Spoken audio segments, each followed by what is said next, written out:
So welcome everybody to this member benefits webinar. What I'm going to do is go through a set of slides that kind of give you a good overview of what we do at Composites UK. The opportunity, I think, questions and answers, if you pop them in the chat, then we'll pick them up at the end. So I'm joined today by my colleague Claire Whysall, who's our communications and marketing manager. Some of you will have probably met her in the past. And I'm Sue Halliwell, Operations Manager at Composites UK. So Composites UK, we began life back in 1989 as the Composite Processing Association, changing the name to Composites UK in the mid-2000s to better reflect our representation of the full supply chain. And our mission is to provide each of our members with the opportunity to stay informed, expand their networks, collaborate and promote their businesses globally.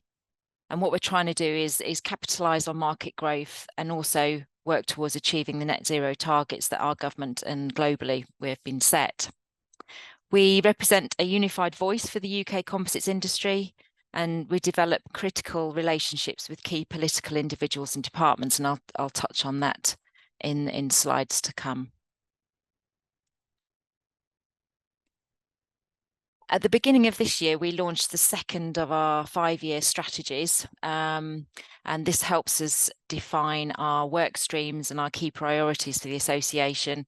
These are developed based on feedback from the members and also through our board of directors, who you'll have seen from the previous slide. There are 11 who are elected from within the membership by the members, and any member company can nominate someone to sit on the board of directors. The elections are usually held around April time at our annual AGM. So our new 5-year strategy, I guess we're nearly at the end of the first year, which is quite scary that this year has flown by. We're looking to build on the success of the first one. And we have, as you can see here, it's shown in a temple diagram. So membership is the foundation of our strategy. Everything we do is geared around supporting our members. That's why we ask you for any feedback or input that you have. If there's things that you think would be really beneficial to your organisation, please drop us a line, get in touch, pick up the phone. Where we can, we'll build it into what we're currently doing. Where we're not able to at the moment, we'll look at how we might be able to do that going forward. So we have 5 key pillars that feed into our support. In terms of policy, this is a relatively new one for us this year, and we've set up our policy working group, which really is tasked with managing our engagement with government officials, so that civil servants, ministers, departments. We work very closely with the Department for Business and Trade, around things like net zero, circularity, CBAM, which is carbon border adjustment mechanism, and making sure that you guys have the information that you need to enable you to continue to operate safely and within the regulatory frameworks. We've held now 3 parliamentary receptions. Our 3rd one was last month. And this gives us an opportunity to present to government our key asks of the politicians, and how we are trying to work towards their new industrial strategy that they launched in the summer this year. We also produce annual industry figures, and the most recent set were announced at the Advanced Engineering Show last week in Birmingham. And we've done this for a few years now, so it enables us to map trends in the size of the sector. David Bailey last week presented the new figures. So the composites industry in the UK is valued now at just over £14 billion and employs over 50,000 employees. If you'd like information on how that data is derived, because obviously it depends on what you consider when you're calculating these figures, please just drop us a line and David would be happy to chat that through with any of you. Supply chain focuses on our sub and sector groups, and what we do is work with them to gain knowledge and insight into work needed to support the supply chain and the other pillars in our temple diagram. So our sub and sector groups comprise the material suppliers group and the sustainability subgroup. And then we also have a construction and infrastructure subgroup at the moment.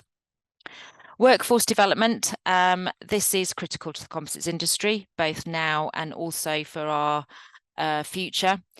We know we need to attract more young and diverse people into the workforce. We know we're going to lose more people over the next 10 years. I think it was announced last week or the week before that 10% of the manufacturing workforce will retire. No, 25% of the manufacturing workforce will retire in the next 10 years, which is quite a scary number. 75% of those are male. So we know there's some work to do to attract more youngsters into the industry from a range of backgrounds.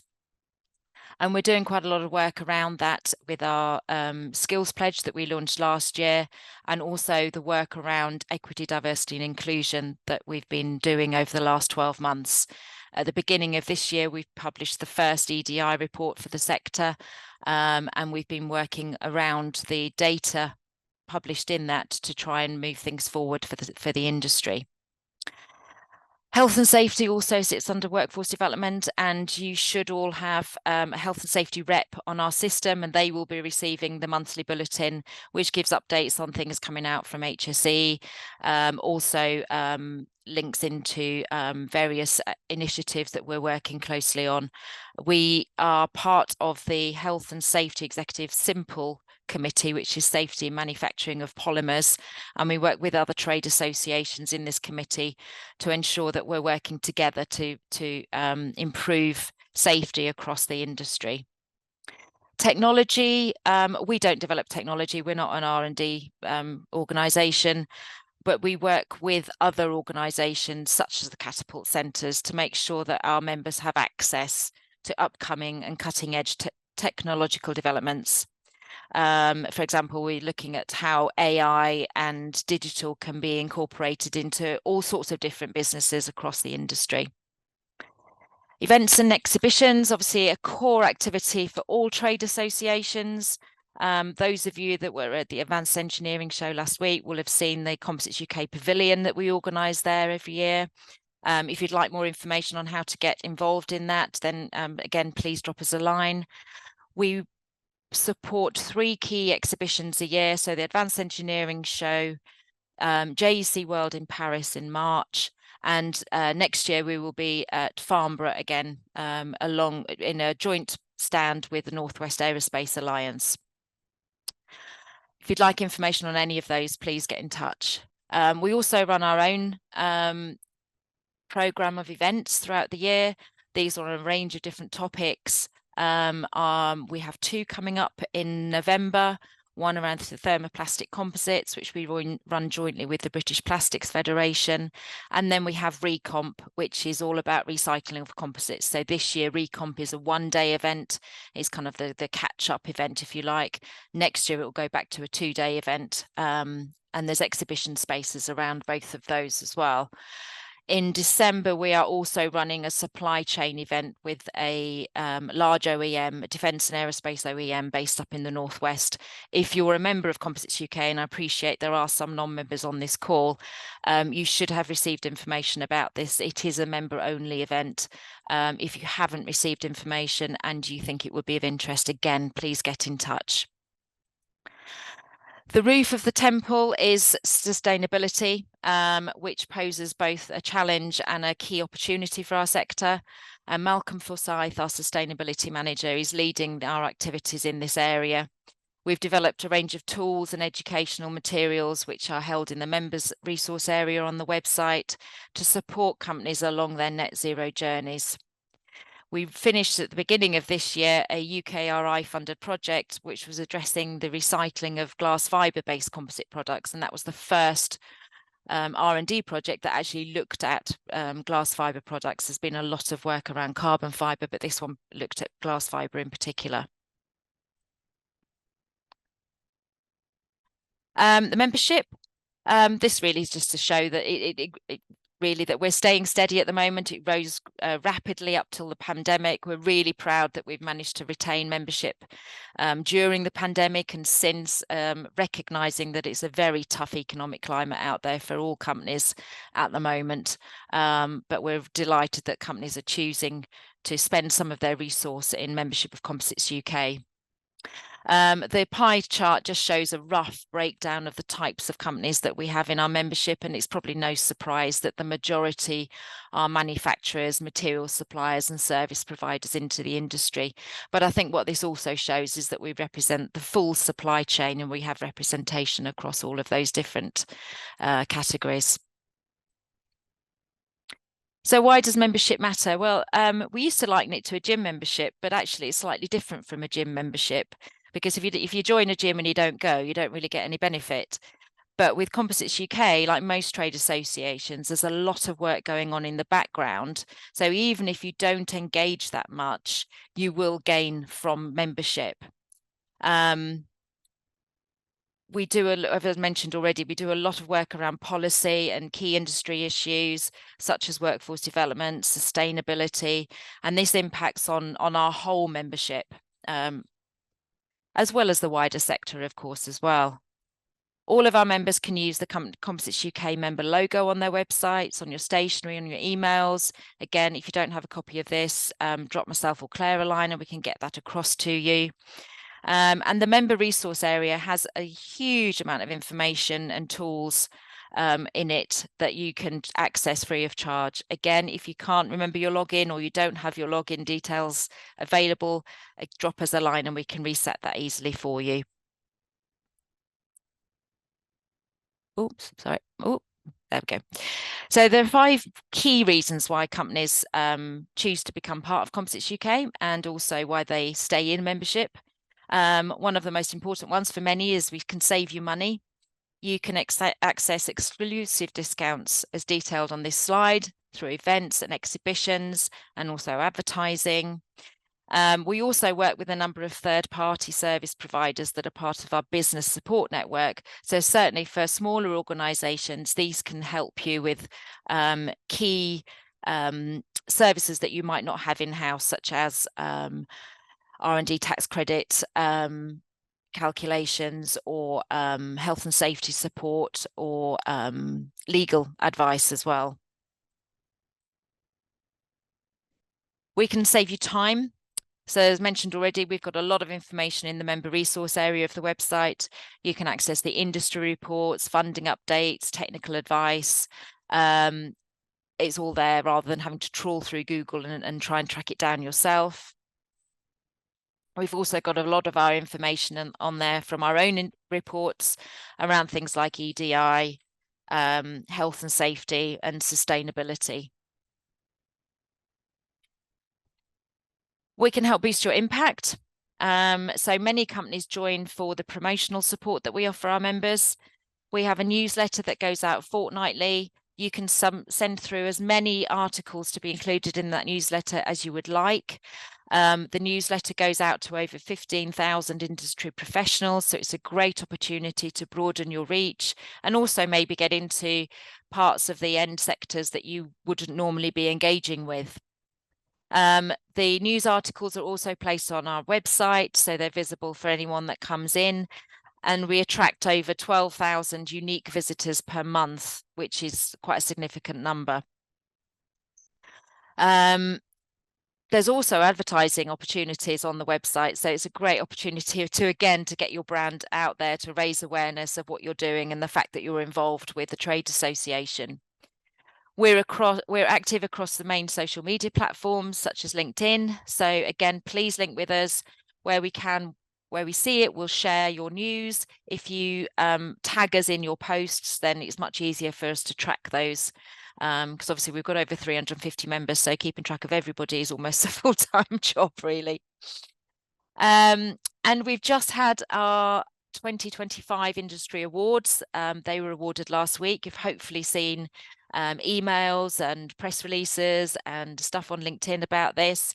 And it's an annual opportunity to celebrate innovation, initiatives, and also key individuals in the sector. The awards, the entries will be open again. It's usually around about May. So again, I would encourage you to take part. We had around 240 industry professionals at the dinner last week, and it was a fantastic networking opportunity as well. Widening your network. This is generally through the events that we do. You'll meet members and non-members at these. Also at our pavilions at the various trade shows that I've spoken about, and also through the subgroups. These meet regularly, and you will be meeting with like-minded people who are either from the same, possibly from the same part of the industry of you, if it's material suppliers or construction, or from a wide range of backgrounds where we're looking at the sustainability one, but we're trying to address issues that are common across the industry. Securing your future. Predominantly, this is achieved at the moment through our policy and workforce pillars.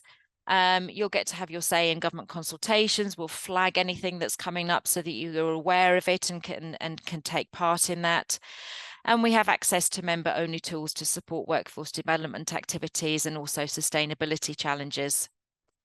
If we come together to address some of these key industry topics, we stand a better chance of ensuring the future of our sector. And that applies to small, medium, large organisations. If we work together, we've all got the same goal in mind, then we stand a better chance of achieving that. These were some new members in 2025. Really, it's just to show the kind of types of organisations that join. They're very broad in terms of their capabilities and their place in the supply chain, and also in the size of organisation. Our current board of directors, our chair is Dr. Faye Smith. Many of you will know her from her work when she was with DBT. And also Adam Black supports her as our vice chair, so he's the managing director at Multiply. You can see the other board of directors here. They work tirelessly, I have to say, behind the scenes to support the executive team, making sure that we are working with our members' best interests at heart. Where needed, we co-opt additional directors onto the board, and this is to fill areas where we feel perhaps the elected board is missing. So, for example, Ben Wilson was co-opted this year to help better represent the GRP sector. And Guy Lawrence is chair of our early careers group, which we also launched this year. So again, a plea to all of you who have younger employees, early careers people. They don't have to be young, early careers. Get them to sign up to this. It's a fantastic platform for them to engage together. Most of it's done online, but they also last week had a networking session at the Advanced Engineering Show where they get to meet other early careers people in the sector, exchange ideas, start building some of those business connections that are going to be so important going forward. The operations team, we are a small team. There's 7 of us all together. Several of us are part-time as well. David Bailey is our CEO. Myself as operations manager. Claire, I've introduced you to. She works closely with Diane, who's our exhibitions manager. Many of you, if you've been at any of our shows, will have had contact with Diane. And Kelly, who's our events and communications coordinator. Again, if you've been to events, you'll have met Kelly. Malcolm, I've mentioned, who leads our sustainability work, and finance, Sarah, who heads up our finance and accounts department. And most of you will have had contact with Sarah or someone in your organisation. So how do you get involved? If you're not already a member, join, become part of the collective voice for the industry. There's the opportunity to get involved in one of the subgroups if it's relevant to your particular business. Be part of our working groups. So as I said, we have the policy working group. Get your early careers guys to join up to the early careers group. We also have task groups focused around the workforce development activities. So we've got a group looking at apprenticeships. We've got a group looking at EDI, and take part in our events and exhibitions programme. You can see our upcoming events on the website. The link is here. The slides will be shared afterwards, so you can access that more easily. But yeah, you know, come and talk to us, or drop us a line or pick up the phone to us. We're more than happy to hear from you at any time. Contact details are there, and I will now stop sharing so that I can answer any questions. I think I saw something come up in the chat. So from Steve, do you include machining of composites in the supply chain? Yes, we do. We include pretty much any, well, it's any company that has any part to play in the composites supply chain. So we do have several member companies who are part of the machining element of that.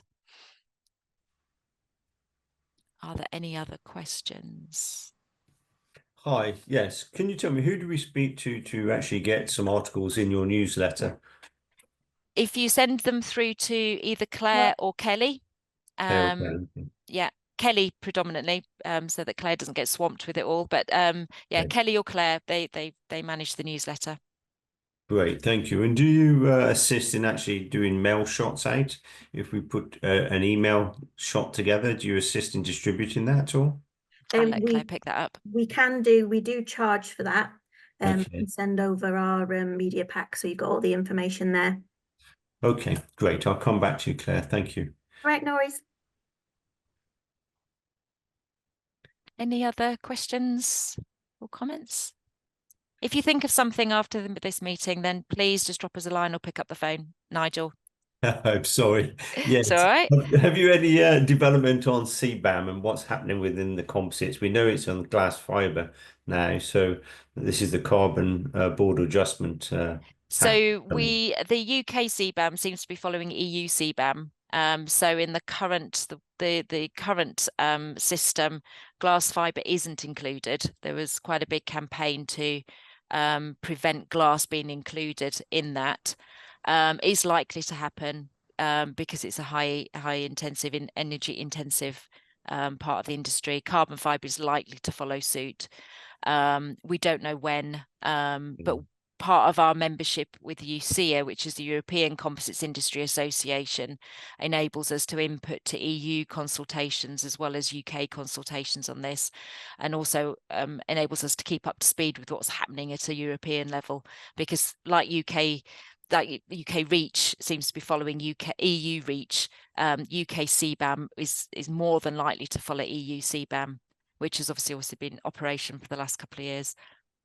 Yes, and is composites included in the European CBAM already? No, not at the moment. Not at the moment, so we don't have a timeline as such. No. Okay, thank you. But as soon as we get any information on that, that's the sort of information that we will put out to you guys, because obviously it's put out with a bit of a lead time to enable us to prepare for the implementation of new changes like that. Yeah, okay. Thank you for your help. Thank you. No worries. No other questions? No. Okay. Well, as I said, if you think of anything after this meeting, please drop us a line or pick up the phone. We're more than happy to chat things through with you. We can run a similar, I can go through the slides with your teams as well internally, if that helps, so that more people in the organisation are aware of what we do. But yeah, please stay in touch.